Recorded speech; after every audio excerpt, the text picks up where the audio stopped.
Now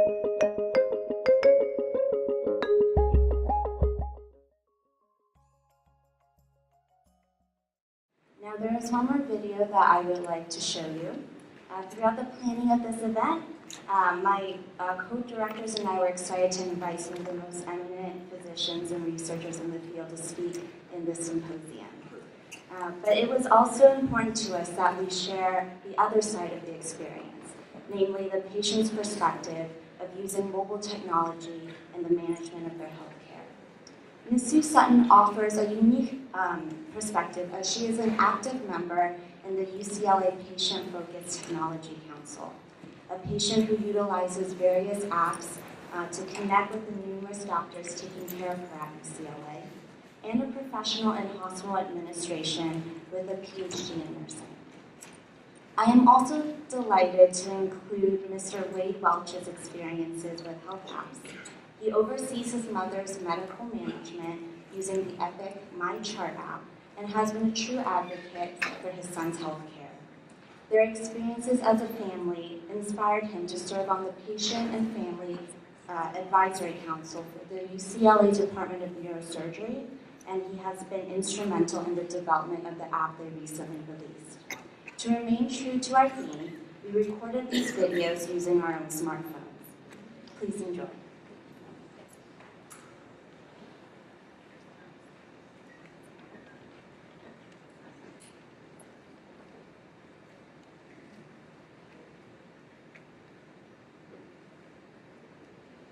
Well, I do use smartphone applications that are ones that are not directly related to my medical condition. I mean, let's see, I have a watch on. This is probably my 5th version of different technology that I've used to manage my health outside of my conditions. So using it and then integrating that into diet.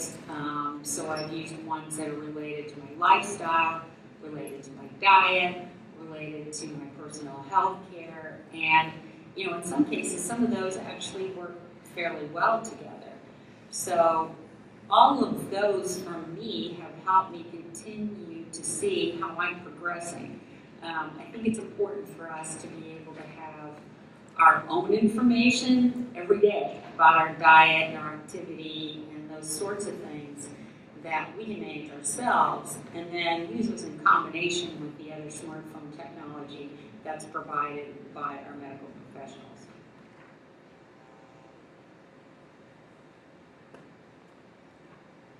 When someone receives a diagnosis that requires the skills of a neurosurgeon, they become quite numb, and it's very difficult to process what the condition is and what the treatments are. The neurosurgery application at UCLA allows the patient or the family member to go in and do additional research when they are more prepared to learn the information. There's very interesting portions of the app. It allows you to review who's on the care team and who's available from the care team, so that when you get calls or you're trying to interact with a care provider, you understand who that is and you can get a little bit more background from it. It also allows you to research conditions and treatments, potential treatments for those conditions. Because although the physician may have described that condition to you, you were in a state of numbness that didn't allow you to process everything. And the app gives you the opportunity to go back and learn more while still on campus.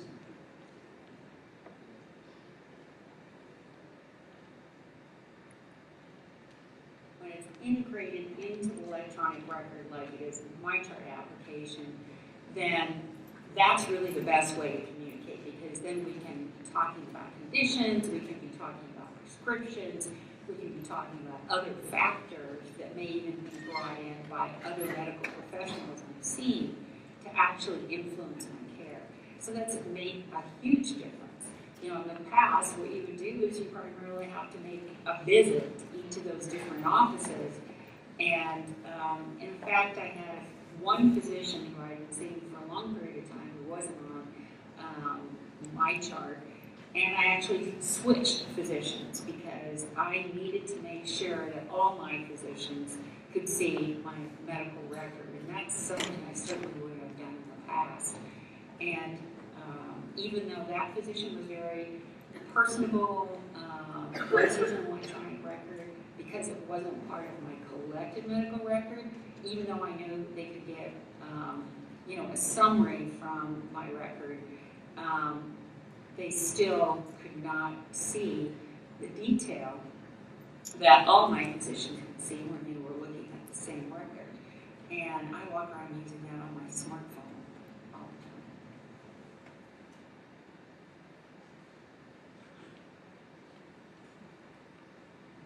One aspect of the neurosurgery smartphone application that we found very valuable is the use of the ability for it to show us services here on campus and in the Westwood area. As a patient's family member, there is time where we need to go out and get something to eat, look at options for shopping to bring something back outside of just in the Reagan Medical Center. And the app linking to local restaurants, dry cleaners, hotels has been very valuable for us.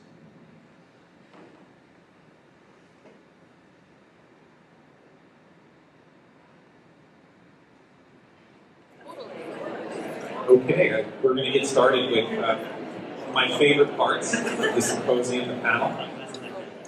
And we received just a ton of terrific questions from everybody in the audience, the whole staff. And I tried to pick questions that a lot of people in our panel can weigh in on. And if we have a few moments at the end, we have some mics in the back, we'll open it up and we'll see how things go. But thank you again for using cutting-edge technology to get these questions in real time. And I've analyzed them, and we'll see what we have here. So we'll start with this question. How will we get to a more user-focused, like Boeing, electronic medical record interface, one that is efficient as the best designed smartphone apps? We'll start with that question.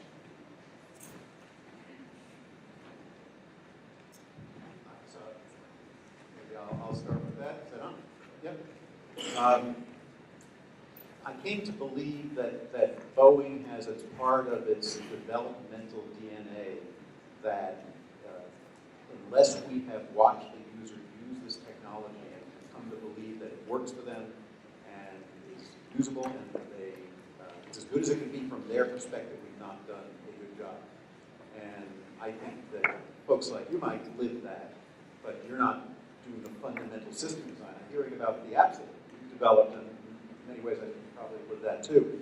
But if you're an EHR vendor, you're trying to do about 100 things, and one of them is make the product satisfying for the user, but it's somewhere on the list, and it's actually not number one on the list. It's got to bill effectively, it's got to capture data effectively, and all that. So I think it's got to be kind of flipping the classroom and having user-centered design become the fundamental paradigm. I also, at the end of my research, became a little bit less angry at the electronic health record vendors because we've handed to them an impossible problem. That we have said, Boeing, when they developed a cockpit computer system, its only goal is to make sure the pilot flies safely, hopefully from LA back to San Francisco. Not the billing, not the happiness of the passengers, not the food, not being sure they're not going to get sued. It's only about safety. Whereas in healthcare IT, they've had to develop products that do about 100 different things. It's extraordinarily hard. I guess the last thing I'd say is that the answer here might not just live in the world of IT development and IT developers. The idea that for you to build a node out for a patient that we're seeing, and it's got to have 9 review of systems and 10 physical exam components and all of that, and now I'm being measured on quality, and for that I've got to check these 32 boxes. Those imperatives, we have to take a good look at them and say which ones really add value and which ones are silly. The IT has become an enabler of all of these external parties asking the doctor or nurse to do extra stuff. We have to ask about why are we asking them to do that. Thank you. Dr. Holmes? And I'd like to add to that experience that we had. I mean, building out the apps and the UIs, we worked with a great team, and some of our team members were anxious patients, so they helped us like a gazillion whiteboards, and we went back and et cetera, before we even started to program it. But one of the key things in general I would like to recommend is you have to make patients co-own the process. I mean, just like electronic check-in from your flight this afternoon from LAX back to San Francisco, you'd love to know which seat you have. You're maybe a vegetarian, so you want to basically make sure. You want to basically, what we did in the airline, or what's done in the airline industry, you make consumers be co-owner of the whole process, which is making them really very, engaged and committed to, and that's what we did with the apps that we were developing in UTCLA. Yeah, that reminds me that a lot of the airline apps today will track your bags through every step of the process, and then we go in the patient room and we say, you're going to get a CT scan today. They say, when? We say, we don't know. And then the whole hospital time saying, can you imagine if the airlines ran on hospital time? It'd be quite an interesting thing. Dr. Oskam, I was wondering, from your experiences in terms of usability, are there any principles that you think we could take from engineering land and bring that over to health records?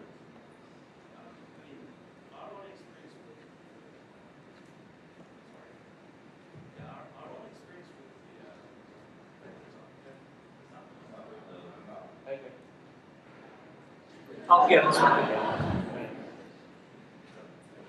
So our own experience had some big failures in our own research portfolio in terms of thinking what the patient and the professional healthcare worker would love to have, and almost thinking that as engineers, okay, I think we got the problem right, and let's create something now that's going to solve the problem and change the world. And working very hard, like maybe for a year on creating that, and then finally coming to an end where we have huge resistance and huge problem with scalability of our solutions, either from the professionals or from the patient's point of view. And through these kinds of processes, we learned early on the same things that the panel has been enforcing, that at the very early stage, before as a technologist or an engineer, you kind of think you understand the problem and then you think you have a solution. You have to bring all the key stakeholders, especially the professionals and the patients early on, and probably other stakeholders who are like the insurance companies early on, to avoid such failures. That's the number one message that I learned, that as an engineer, you just, we like to define problems and then solve them in smart ways that our training is kind of pushing us for.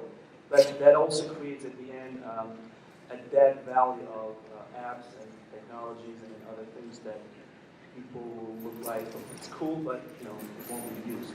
So I had some of those, and we're now more careful about that process, which saves us a lot of time, money, and also failure and all the bad feelings. Thank you.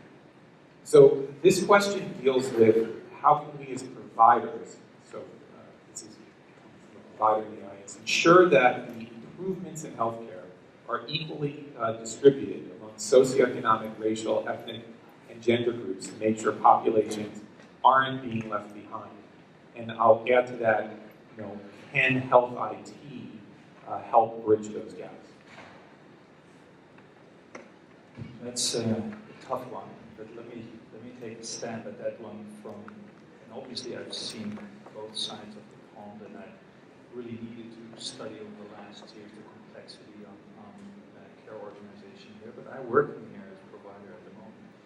For me, one of the things that I immediately think about is again, cost. I think health plans struggle to contain costs. If there's an average growth of 7 to 10% on an annual basis in an already $3 trillion kind of environment, some of those people that you talk about will be at the lower end of that, and obviously will not be able to have a full breadth and the richness of the care that we can actually provide. So from day one, where we started in that value-based care approach is to figure out how to do it in a smarter way that health plans can actually be recreated to include those people. And I think that what we will see, in my absolute conviction, over the next years is pilots and demonstration models of so-called shared risks programs in the US, where providers will really need to work within a framework of quality payments. You know, if you're overperform, there's going to be an incentive. If you underperform, you're out of business. Dr. Wilson? I think there's also opportunities in terms of reaching a whole variety of populations within systems that may be adjacent to the healthcare system. So school-based healthcare systems where now wellness centers that are being built in LA Unified, the kinds of technology solutions we're advancing and thinking about can be easily applied to those systems and help sort of bridge that gap and pull people in and create the same kind of monitoring that we're doing in value-based care inside UCLA Health as in our leadership role that other systems can take on and help bring preventive strategies out into the community. But again, it has to be done in partnership with the community. I think we have to be attentive to bringing all the stakeholders to the table, having things be adapted in various languages, and really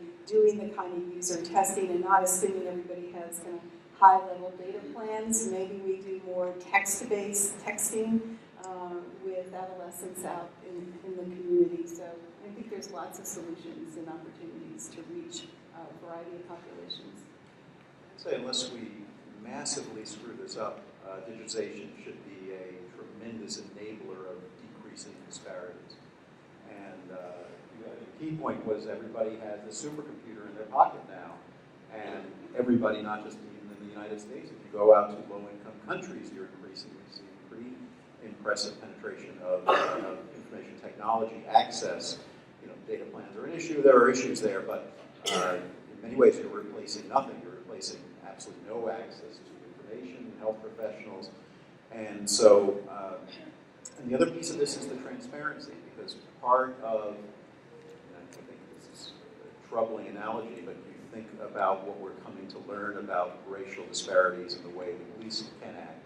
We're learning that because we're seeing it. We're seeing a video that we didn't see it before.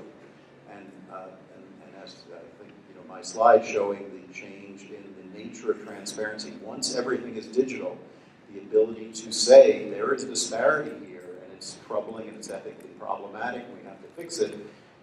You sort of, when you hear that, you might say, oh no, it's okay, or there are reasons for it, we can talk it away. You're probably not going to be able to talk it away. And so I think the ability to scale information, to have everybody have access to the best information, the best specialists,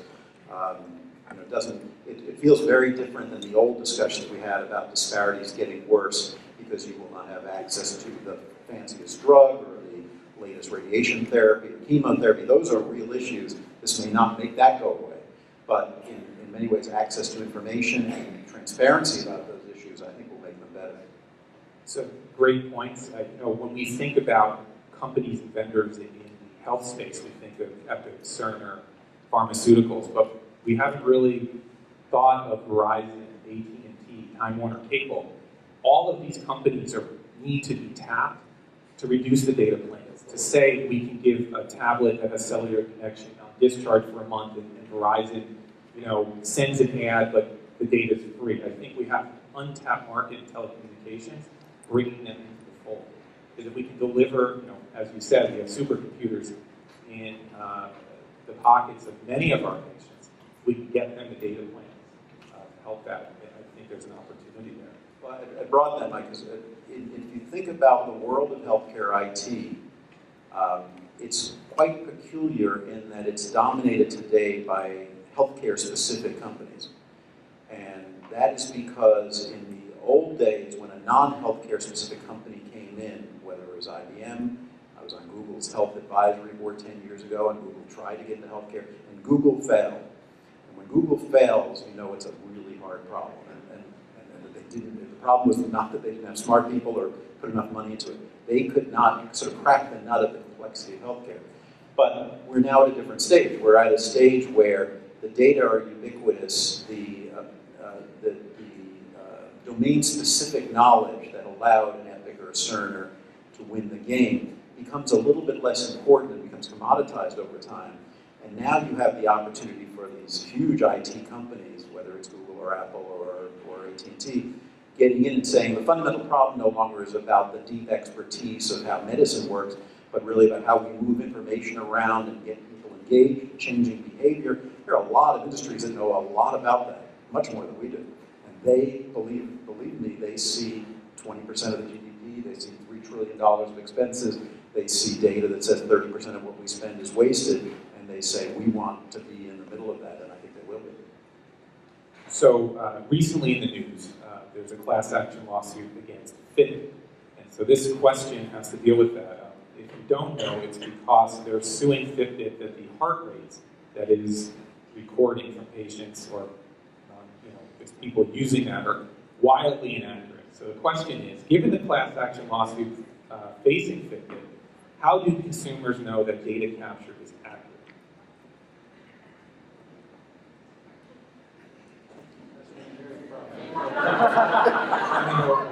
Right to the answer. I guess the process is FDA approval and FDA regulation related. And a lot of the wellness-related apps today are targeting things that would not require FDA approval, so that they can enter the market easily and and essentially start revenues early, and investment returns are pushing that way as well. So that if you have a hardware that requires FDA approval, that needs to go through all the same processes that lab-grade instruments pass through, even though it's a 510K equivalent, it costs a lot. And the investors would prefer, obviously, something that doesn't have to go through that, and that they can have an exit early on, which is what we're seeing around wellness today. And that's also going to come with its question mark about the true impact.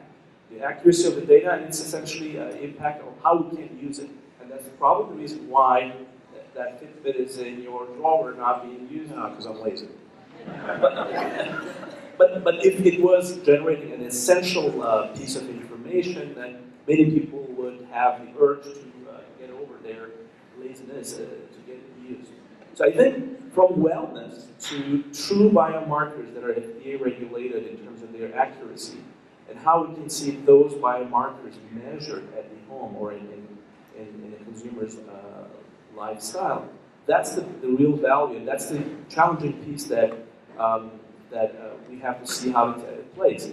With current wellness applications, there's always this question of the real use and, of course, accuracy. And I think there's not an easy solution for that. The industry wants that because that's the hype piece that everybody would like to get their money from the consumer. Promise a lot, but again, if it's not an FDA-regulated process that you're measuring, then who's going to make use of that data and how accurate that is? Those are going to be questions that are going to remain. I fully agree and disagree a little bit, because the FDA is not the holy grail of knowledge at the moment in terms of knowing what are relevant patient-reported outcomes. And so I think that what we're measuring, if you know your blood pressure 16 times during the day, I mean, at the end of the day, what does that tell you? And how does that reflect your healthcare in maybe 1 year or 5 years? You don't. So basically, in my mind, and that's why we started to mold very disease-specific around every ailment, around any condition, you have a kind of a mold which makes sense. And you have to validate those outcomes, either patient-reported outcomes or combined with metrics in order to come to a meaningful outcome measurement. And that's where we haven't even started there. It's like very MS-DOS 1.0. The other point is where we would work together is, and I do very much strongly agree with that, is the biomarker space. So the biomarker space currently is booming, although we haven't translated that into clinical practice, and we haven't pushed that back out of the hospital yet. Point of care in the hospital is fine, but how about point of care in the bathrooms of the houses of senior citizens? It's a pool of knowledge which is out there. It's like the iceberg under the water. You will detect it using your sonar under the sea, and that will basically make a huge impact. There's so many layers to the question because part of it is, are these devices accurate? And part of it is, are they useful? And there are companies out there trying to sell you on the notion that knowing your heart rate every second is really an important piece of data. And 2 days ago, I was taking care of desperately ill patients in intensive care units, and I didn't even need to know their heart rate every second. For a 27-year-old biker, how could that be useful? But it's being hyped. I think some of the more interesting trends here are, if you think about 23andMe and you think about Theranos, you have two companies that have, in the case of 23andMe, is we're just putting data out there and patients will use it or not use it, and it's their genetic information. We're not sort of validating that it is correct. We're doing the best we can. And the FDA basically said you cannot do that and make claims that you're giving people accurate prognostic information. And the Theranos, as you know, is this sort of massively, looks like overhyped company that was going to transform the nature of lab testing. And then it turns out the emperor has no clothes in the company, at a valuation of $5 billion or something. So there is this very interesting tension in all of this between IT being a massive, in some ways, unprecedented enabler of democratization of information, giving people information, allowing them to make choices. And there's a part of the world that says that's all good, and people will make good or bad choices, and the market will sort of figure this out. But this is not making a restaurant reservation. You can make a bad choice that will kill you. And so there is some role for regulation. If we regulate it too severely, we'll probably get in the way of innovation. But getting that balance right, I think we started out in this world saying that we don't have to regulate it very much, and then except in the world of electronic health records where we got into massive regulation, and it's actually causing real problems. But the amount of regulation you have to deal with in your Epic system is over the top. On the other hand, if you're a consumer app, you just put it out there and make some claim and nothing happens. There's going to be a balance for both of those worlds that we've not reached. And just to expand upon that, I think one of the things that medical school is actually fairly good at is teaching us that no test is black or white. And we look at the data and we make interpretations based on how accurate we think it is. So even in the ICU, the monitors may not be showing you the accurate data that you need. And you as a clinician, you take a look at it and you think, oh, the patient's brushing their teeth, that's why they are in VFib and we're not going to go shock them. But translating that into the consumer market, where they're going to start using devices that are going to give them an answer. Your X is Y. How do we ensure that patients are able to interpret and not just look at black and white? Especially, I'll turn it over to you, because psychiatry is certainly not black and white, and it's going to be an issue there. Psychiatry is not black and white, but there are many things that we do, particularly in terms of our evidence-based practice and psychoeducation, that can be put into not just sensing and monitoring, but actually delivering intervention via mobile platforms. And I think that's where we have great promise at delivering validated information to people that's customized to what they're experiencing in a really highly accessible way, no matter where they live. So I think there's great opportunities, and we're not there yet. It's not happening and could be happening in a way that would give many more people access to a field where there are very few specialists.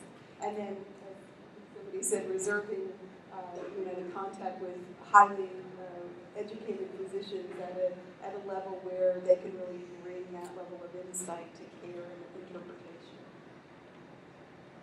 Another thing I'd like to mention is that, validated data, I think that's the key theme of what you're alluding to. One of the things that I found we should move away from is trying to do a randomized controlled trials right at the start of development. I've seen many times that obviously we're expressing we need funds, so you need to come up with the best evidence-based plans to see if your app or what is it, if it works. So you're designing these traditional ways to look at validated data in terms of control cohorts, etc. But halfway along that line, time passes, new technologies come in, releases are like 3 or 4 releases down the road. It really doesn't even look at what you started out with. So I don't think that's necessarily the way forward. In my mind, it is all about putting it out there in a very, in an environment which is safe, which is governed, and then iterating. So, and we have to do it with health system, I think. Health systems can do that. But for sure, I'd like to discourage the use of the traditional way, like using RCTs and such. One of the things I learned from working with Google was this idea of iteration is just baked into their DNA. And they are constantly tweaking everything. They're tweaking the home page and changing the colors and changing the fonts. You don't know it, but they've done it for in 10 minutes. 500 million people got this view, and the other 500 million people got that view, and they can tell which one worked. And there's no real tradition of that in medicine because we think about setting off for a grant, and then we're going to put in this intervention and monitor it for a year. It just can't work that way in technology. So we have to figure out how to be much more agile, try things, make sure they're safe, make sure nothing terrible is happening, but try it 2 different ways, 3 different ways, see how people react. That's part of what's in some ways so exciting about the mobile world, where you can do that, and relatively difficult in the world of enterprise electronic health records, where we don't have that sensibility, we don't really have the tools to do that easily, although my sense is I think you're doing some of that now, we're doing some of that, where rather than just saying we know a better way of presenting decision support, we don't, so let's present it to half the people this way and half the people that way and see what happens. That's how we have to be thinking about testing, which we never did before. So we have one last question. I got a lot of questions about this from the audience, so I'll kind of summarize that. It has to do with cybersecurity, protecting the data. So as we talk about the ability to look at DNA or do HIV tests on devices, and we're sending things into the cloud, and people are, entering information into their mobile devices.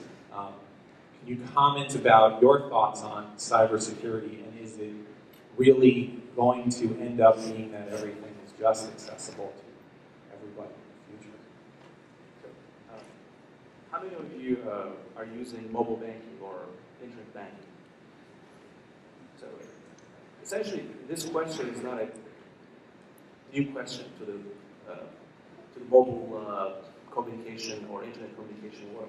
And the standards for that is already established for banking. So in that regard, there's nothing from my side, technologically, that we should fear about exchanging information, medical information over the net, either through your mobile devices or through your simple cable internet. Because the underlying infrastructure that the entire internet is relying on is a security protocol that's very well standardized, and it's even getting better and better. So the technological solutions are there to protect, just like we protect your banking information, your transactions. The question of what would happen if the security fails, just like sometimes your banking information is stolen, that's another question to answer. But that's a question of not necessarily technology answering. Essentially, it's a network that needs to answer that question. The insurance company, the hospital, patients, and professionals should address what the results or consequences of such failures would be. But technology-wise, all of us are on the same boat in terms of financing. Yeah, I guess you mean for the analogy from other industries to be reassuring.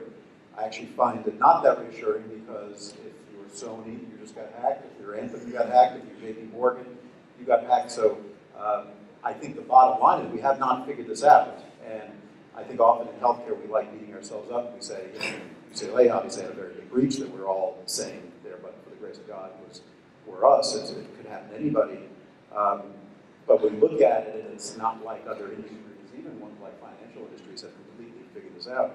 You're absolutely right. I mean, we have to figure out the protocols and the policies that allow us to be sufficiently secure while recognizing we'll never achieve 100% security. And part of this tension is, in the ideal world, of course, those 2 train tracks will connect. All of your data about everything will be completely accessible to you and to the provider. You're in a car accident, you go to the ER somewhere, and they have all your data. That's fabulous. That also means you're a few keystrokes from all of your data being in North Korea in 3 seconds. So it's a really important problem. You're probably further along in figuring this out because I guess it was handed to you to fix this here. Yes. Have you figured it out? It's going well. Going well. I'm not going to really talk about it because it's security, so we like to keep it on the down low. But yeah, I mean, it's something we have to figure out. But the reality is, cybersecurity, you can even say they're terrorists for all that matter, are smarter than what we can do sometimes. So they're always going to be one step ahead. How we find vulnerabilities in our systems is because some hacker hacked it in someone else's system. And then Microsoft or Apple issue a patch. So we're always 2 steps behind these very smart, sophisticated people. And so we have to use a lot of the analytics that we're talking about in analyzing data in medicine to analyze traffic and flow and security in order to be more proactive. What I think everybody has learned is that there's a technology problem here, there's a policy problem here, but there's also a very deeply human problem here, because most of these problems at their core was somebody not doing something that they were supposed to do. And we're very bad at that in healthcare. I mean, the idea, I lose my medical staff privileges if I don't get my PPD, but I'm allowed to continue practicing if I don't clean my hands. I mean, they should fire me. That's crazy. It should be equally crazy that if I violated the privacy policies and created a vulnerability for the entire organization, maybe I get a warning, but if I do it again, I'm out of here. We're not very good at drawing those lines, and I think we have to. I'd like to thank the panel. Tremendous job today. I really enjoyed it. And we're going to turn it over to Nora for a few closing remarks.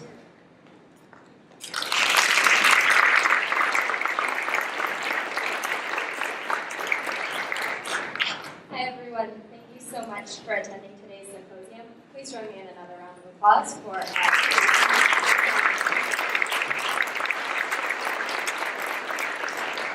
My name is Nora Badner. I'm a second-year medical student here at Digitized School of Medicine, and I'm the Director of Finance for this year's symposium. On behalf of myself and my fellow directors, I would like to extend our gratitude to Dr. Robert Wachter, our keynote speaker, Dr. Adrian Oscan, Dr. Daniel Almas, and Dr. Patricia Lester for speaking here today.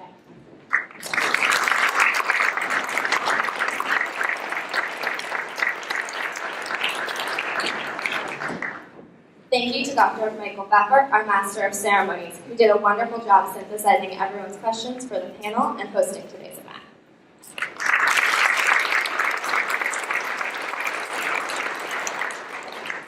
Thank you to our wonderful board of advisors, without whom the symposium would not be possible. Dr. Mazziata, Dr. Slusser, Dr. Singer, Dr. Hensel, Ms. Keats, and Dr. Napolitano. All of your advice over the past months has been invaluable, and we could not have put on this event without your help. A special thank you to Dr. Napolitano, who agreed to cover Dr. Pfeffer so that he could serve as our Master of Ceremonies today. Our deepest gratitude is reserved for Dr. Clarence Braddock, who has served as our principal advisor and overseen the planning of the symposium from the start. The UCLA Healthcare Symposium is a collaboration between the David Geffen School of Medicine Dean's Office and the student directors. We truly could not have done this without Dr. Braddock's wise advice and support. It has been an honor and a pleasure working with you over the past year.